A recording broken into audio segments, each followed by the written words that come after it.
of the most famous historic capitals is the sacred Buddhist city of Anuradhapura. This city is estimated to be 2,500 to 3,000 years old. It was the nation's capital from the 4th century BC until the 11th century AD. There is a tree on the site that is supposedly a cutting from Buddha's Tree of Enlightenment. Some of the best preserved vestiges of old Lankan society are here. Anuradhapura is a city of great history, religious importance, and serene beauty.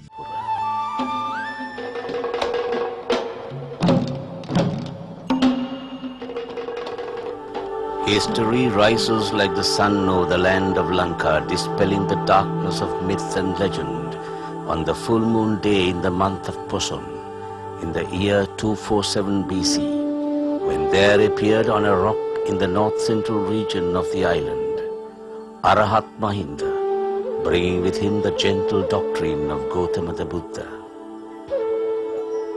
Within a century, a great civilization was born and flourished in the fertile valley of the Malvatuoya, with its center in a city called Anuradhapura.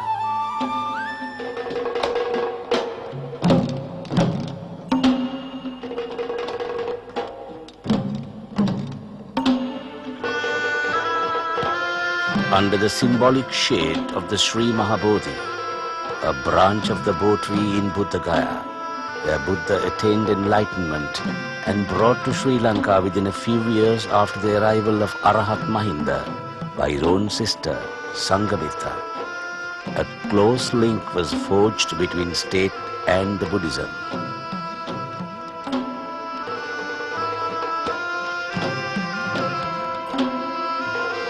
There developed a lifestyle perhaps unique in the ancient world. The forest-capped mountains rise from cultivated valleys whose green crops watered by artificial lakes that set at naught the periodical droughts to which the northern provinces are subject. This fertility was not merely for physical subsistence, but fed the spiritual life of the vast masses, sustained their dreams and maintained a faith reflected in the awesome religious monuments.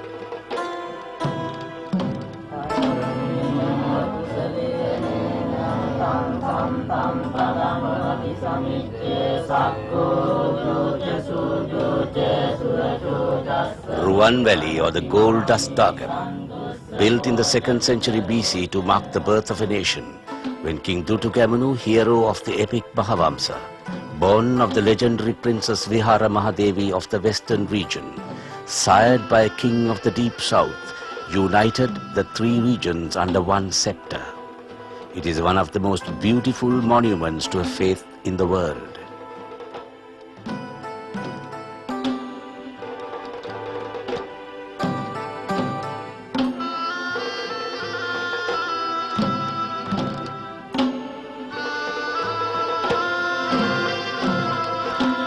To the north of the sacred city of Anuradhapura stand Abhayagiri, one of the most important centers of Buddhist academia in the ancient world. It is recorded in chronicles that Abhayagiri was built by King Vattagamini Abhaya, popularly known as Valagamba, somewhere between 89 and 77 BC. Covering approximately 200 hectares, Abhayagiri Vihara had all the components required by doctrine for a Buddhist temple. The image house, stupa, Bo tree, shrine or bodhigara, chapter house or poyage, resident monks and refectories. However, this complex grew over 5 centuries and reached its zenith in the 7th century AD. The centerpiece of the monastery, Abhayagiri Stupa, as it stands today, is the original as last renovated by Parakramabhu I, sometime in the 12th century AD.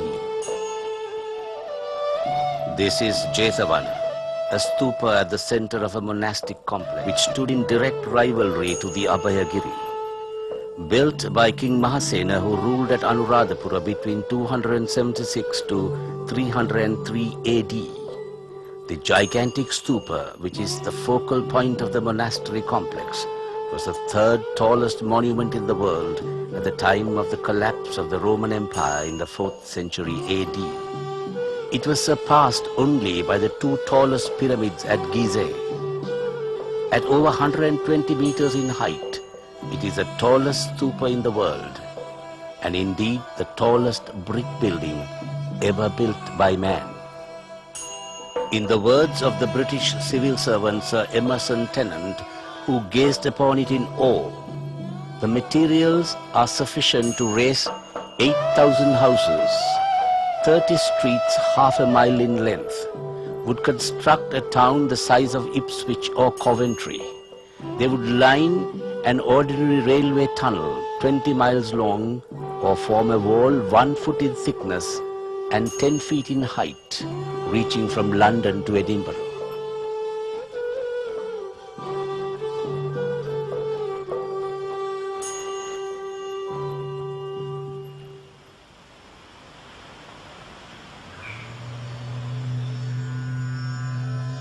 This deceptively simple monolithic Buddha statue in the Samadhi or contemplative pose is now considered a masterpiece of Buddhist art. Its classical simplicity and purity of line and form have invested it with a translucent spiritual quality, reflecting the Spartan code of Theravada Buddhism. It dates back to the 4th century AD and is referred to by the Chinese traveler Fa Hien.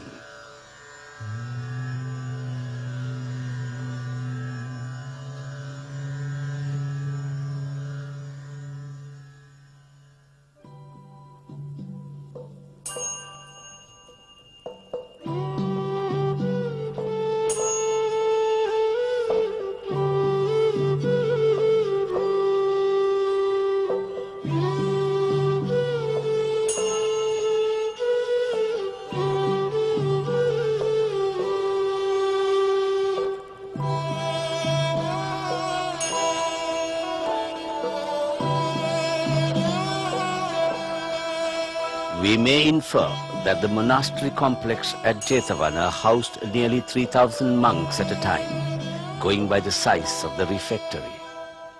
The site, covering approximately 80 hectares and set out as a monastery, contains all the elements of a highly evolved monastic architecture.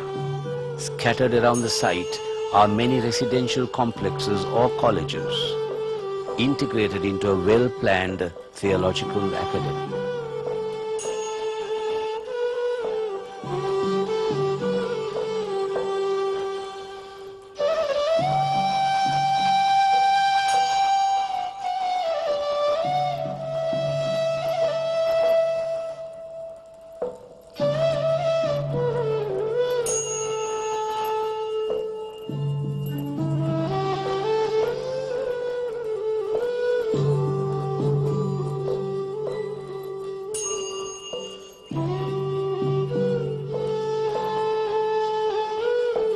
The scale of the refectories or alms halls at both Abhayagiri and Jethavana are clear indications of the large number of residential students, scholars and other members of these monasteries, which may have been anything from 4,000 to 5,000 at any given time.